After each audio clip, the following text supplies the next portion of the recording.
Today we're taking a look at the Hollyland Pyro 5, currently shooting with it on my A7 III. Yes, this has camera control and a whole bunch of other features. It's not just a monitor. So we better get on with it then. Quick guide, warranty I guess, screen protector, nice, and the little package. So we've got a USB-C adapter. Pop you back in, work out how. We've got the nice dinky antennae, metal ends there, but light plastic there. That is pretty cool. Let's pop that back in for the moment. And silica gel, I think that might be the lot. Yeah. No charging options, etc., but we'll look at that now. Right, so on the top we've got the little protectors. Oops, that's gone already. Let's see how easy they are to screw in. Oh, they just plug in? I think you just push them in. I'm sure they've got little screws on them. So plug straight in there. On the back we've got the plate for the MPF batteries, but we've also got a DC 1018 volt there, which is evidently not included. USB-C there, HDMI in and out, and the SDI in. On this side we've got a rubber port for an SD card, not included, no problem. Standard mounting there, 3.5 jack there, on off there. Literally that is your lot.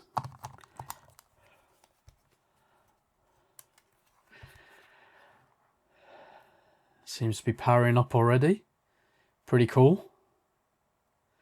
So one transmitter to 4 receivers, 400 meter line of sight, direct camera control.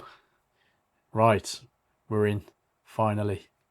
That's actually quite nice. That looks very clear. 1500 nits, 1920 by 1080 LCD screen. Interesting. Now this also offers direct camera control with Sony A7 Mark III, Mark IV, FX3, A7S III, ZVE10. So I'll be testing it with my A7 III. But also, as you can see there, we can record proxy there to the SD, or it says to a USB drive, I guess, via the port on the back. It can also be used as a multicam switcher when you use it with RMTP live streaming. So quite feature packed. It's got an interesting texture to it, and you could basically hold this fine. I guess with these ports you might be able to get a strap system set up or just have it on a stand, but it's nice to have it handheld. With a big fat battery like this, it is a little bit more funky, but looks rather nice. Let's have a look at what is on offer here then. So we've got a record button here and a play button there. So these are proxy files, not the full res files, but probably good enough for social media. Then we've got your little bits and pieces, your tools along here, which you can turn on and off.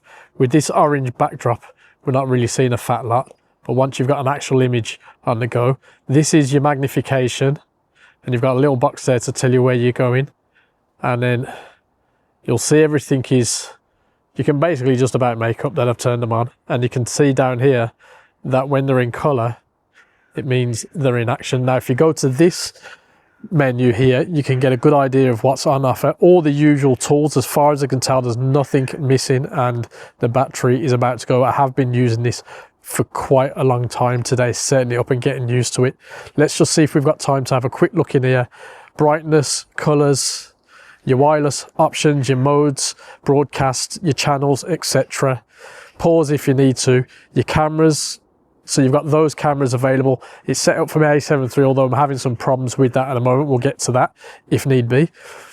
These are your other options. HDMI would be lit up if I had it plugged in, and then device. Now it's on that firmware.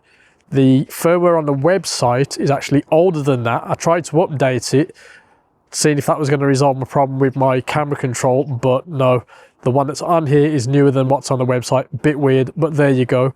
And that is basically your lot. We can now see on the screen my Google Pixel feed. And on another screen, I also have a Samsung tablet going. I tried to connect to another Samsung device, a phone, and it said max apps reached, something like that. I'll put it on the screen. I also tried to connect to my MacBook Air, and that would connect to the Wi-Fi but wouldn't connect to the device. So currently 2 devices receiving the feed from the screen, which is plugged into my camera, and this is in another room. In fact, let's close the door to that room.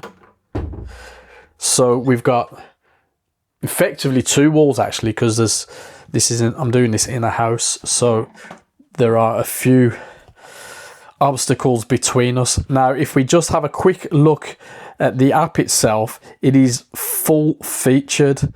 It's got absolutely everything. That's gone a bit wild. It's got everything you could probably think of, I believe, and you can also adjust the order of things, which you can't do on the actual monitor as far as I know. And you can screen record too. Let's get rid of that first. You can screen record too, which is pretty handy, and you can also take a snapshot like that. Flipping over to the bigger screen of Samsung, which I've got the brightness up, but yeah, let's get rid of that histogram for the moment. It's literally the same deal. Obviously a bigger screen the better, but the functionality is all there. What with these being Android devices, you would expect that. So yeah, so as far as using the devices go, absolutely fine. Now I can only get 2 on the go at the time, which is interesting because it says 4. Now I might have a bit of head scratching to work out how that goes, but as far as the app goes, very happy. There's lots there, flip, anamorphic, sharpness, literally everything is in there. So we don't need to say too much more. The functionality is definitely there. After using the Pyro 5 on a number of jobs, I've got to say it feels good in the hand, should last some time with, you know, the right level of care. I do feel there should be a mount thread on the other side to attach handles maybe, but otherwise it's well equipped, even though it is a trimmed down experience when it comes to physical buttons. But the touchscreen is quite responsive, so it's not a huge problem. Something that might be an issue is boot up time, which is very long, and also the firmware update process is kind of antiquated. Direct camera control is very useful, very easy to set up, but still not working fully with my A7 III. I can test out all the controls, but there's no image. It would be great if they could get it to work, and also with brands like Panasonic and Fujifilm, that would be really cool. So if you're listening, Hollyland, crack on. Now, importantly, the image is very decent. You can't adjust it to tastes. So while I wouldn't use it if I needed super accurate colours, I don't think it's that far off. It's actually great for my needs. For a retail price of around £390, I think it's a good deal, considering we're getting a very good quality monitor packed with features. Now there's no need to have the external transceivers attached, as it's all built in without adding much, if any, extra bulk at all. All of that is a win for me. Plus there's other stuff such as the streaming functions that I haven't even been interested in that you might. So there's a lot going on. So if you've used it, let us know how you've got on, how it works for your particular needs. Let us know in the comments, and I'll see you there.